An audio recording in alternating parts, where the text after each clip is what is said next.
মা তুমি কি খাচ্ছ? আরে কি খাচ্ছি, এই দেখ দুপুরবেলা কি খাচ্ছি আমি। এই দেখ এক বাটি সাবু মেখে নিয়েছি বন্ধুরা। আজকে তো সোমবার, হ্যাঁ বাবার বার, প্রথম সোমবার শ্রাবণ মাসে, সেটা তো উপোস আছেই।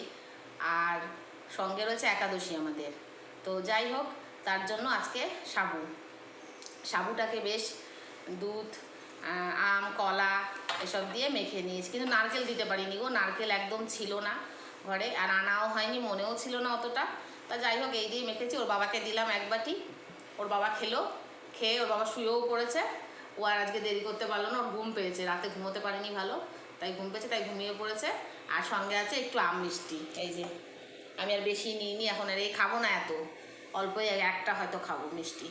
তা যাই হোক, আর ছেলের আছে, ওই যে ছেলের আছে গোবিন্দভোগ চালের আলু সেদ্ধ দিয়ে ঘি দিয়ে ভাত, সেদ্ধ ভাত।